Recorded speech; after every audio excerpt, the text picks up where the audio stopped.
O, sige na. Sige ate, mag-iingat ka. Tsaka next time, huwag mo akong tatawagin Penelope. Daddy Finger na yung pangalan ko.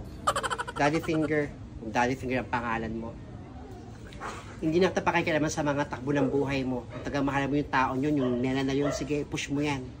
Basta ako, lagi nandito para sa'yo. Salamat eh. Hindi mo na ako naman sa buhay ko. Sige na, at hinahanap na ako dun sa Japan, mga kaibigan ko. Muna ako mag-stay ng mga 3 buwan, o ilang buwan pa. Basta ikaw, gusto ko bumalik yung totoo mong ngiti sa yung mga labi. Okay? Basta mag-ingat ka dun sa Japan, te ha. Nandito lang ako, welcome ka lagi dun sa bahay ko. Sige na, paalam na. Ingat ka, te. Baka... Mag-iingat ka. Salamat. Wala na yung ate kong pakailamera. Makabuta nga kila nena. Meanwhile, alam mo, Negra, parang gusto na ulit bumalik ng abroad. Tama yan naisip mo, nena. Mag-abroad ka ulit. Mag-ipon. Kailangan na kasi. College na nga si Ninita at para may bigay ko lahat ng mga pangangailangan niya. Pag nakabalik ako, mag-iipon talaga ako para mag-business lang ako. Tayo rin ako ng tindahan siguro sa probinsya namin. Malaki na naman na yung si Ninita, kaya niya na sarili niya. Bumalik ka ng ibang bansa na makaipon ulit. Negra, ito si Daddy Finger. Kausapin mo kaya? Hindi ko na siyang kausap. Huy! Nena! Nena! Nena, kausap! Ako, ayaw nila muna kausap si Daddy Finger. Negra, ayaw taga akong kausapin ni Nena. Tagang super sama siguro ng loob niya para sa akin. Nako, Daddy Finger, hayaan mo na muna si Nena. Lalamig din naman yung sitwasyon ninyo. Huwag mo na siyang kausapin. Kasalanan ko naman ang lahat, inaamin ko kasi hinayaan ko naka-open yung cellphone ko. Pinakaalaman ng ate ko. Pero hindi ibig sabihin nun, kinukwento ko siya sa ate ko. Wala nakakalam ng personal life ko.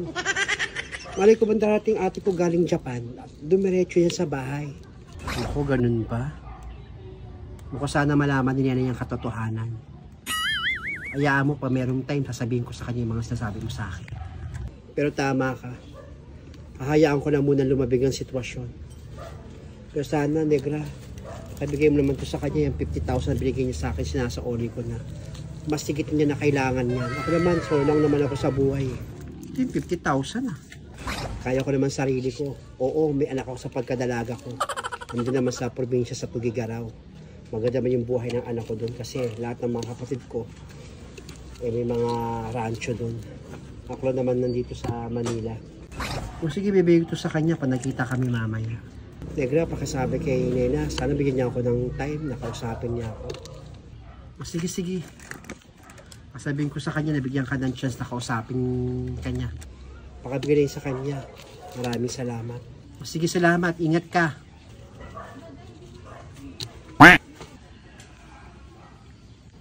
Kawawa naman si Daddy Finger. Tagang mahal niya talaga si Nene. Si Nene napaka-arte. Kala mo naman, ang ganda rin. Ay, hindi pang kausapin. Mamaya ako bibigay itong 50,000. Kukunin ko yung 10,000 dito utang sa akin ni Nene. 2 hours later. Uy, Nena. Oh. Negra, bakit? Pinabibigay ito ni Daddy Finger. Siya sorry yung 50,000. Eh, bakit sinuri niya pa? Kausapin mo na nga yung tao. Saka ko na siya kakausapin. Mukhang sincere naman yung tao eh. Ang kwento niya sa akin, wala siyang kinakwento sa ate niya tungkol sa'yo. Nakailan ng cellphone tong ate niya kasi naiwan niyang nakabukas yung cellphone niya dun sa kwarto. Nangialam. Siguro kakausapin ko siya pag okay na ako. Pag nawala na inis ko sa kapatid niya. O, ito yung pera. Binawas ko na dyan yung ano, yung 10,000 na utang mo sa akin. Buti naman binawas mo na. O, Negra. O, pa rin, lika pa rin. O, pa rin. Tamang-tama, binalik ni Daddy Finger yung ano. Ah, talaga? Binalik ni Daddy Finger? Eh, di mas maganda. Mamaya ibibig sa'yo yung 10,000 mo. O nga pa. O, pasalubong ko sa inyo. Wow, favorite ko to dry hipon at saka bagong isda. Si Nena, pasalubong niya. Nakaraan ko pang binigay yung pasalubong ko dyan kay Nena. Nabigay mo na? Naku, buti pa si Nena, laging on time ko makakuha ng pasalubong. Nena, ba't di mo kausapin ulit si Daddy Finger para magkaayos kayo? Hindi yung ganyan. Alam ko namang malungkot ka pag di mo nakakausap yung tao. Ayun ako pa rin, sinabi mo pa. Sabi ko nga kausapin niya na si Daddy Finger, mag-ayos sila. Kasi kawawa yung tao. Para kahit pa paano mawala na yung agam-agam mo. Mga naiisip mo. Pero syempre, buhay yan ni Nena, kaya dati siya pakikialaman. Basta tayo nandito para mag-back up lang. Hayaan nyo, kakausapin ko yun. Huwag kayong mag-alala, kakausapin ko yun. Sa ngayon, wala muna akong, ang focus ko linisin itong bahay ko. Ang gulo-gulo. O sige nga, dyan na muna kayo. At ako'y may pupuntahan pa. Buti nakakuha pa ako ng pasalubong. Salamat dito pa rin ha. Sige. Sabay na ako sa'yo. Sige Nena. O sige na. At ako'y may tatapusin pa. Sumunod ka, bahala ka. Ayusin mo ang ginagawa mo. Paring mamaya yung pera mo, bigay ko. A few moments later. Ready bakit? Ready. Ano yan? Pasalubong ko sa'yo. Galing Leyte yan.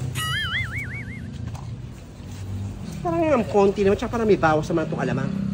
Pasensya ka na kung may bawas siyang bagong alamang. Nati-hati ko lang naman yan pasalubong ko sa inyo. Salamat ka, bigyan pa kita eh. Ganun ba?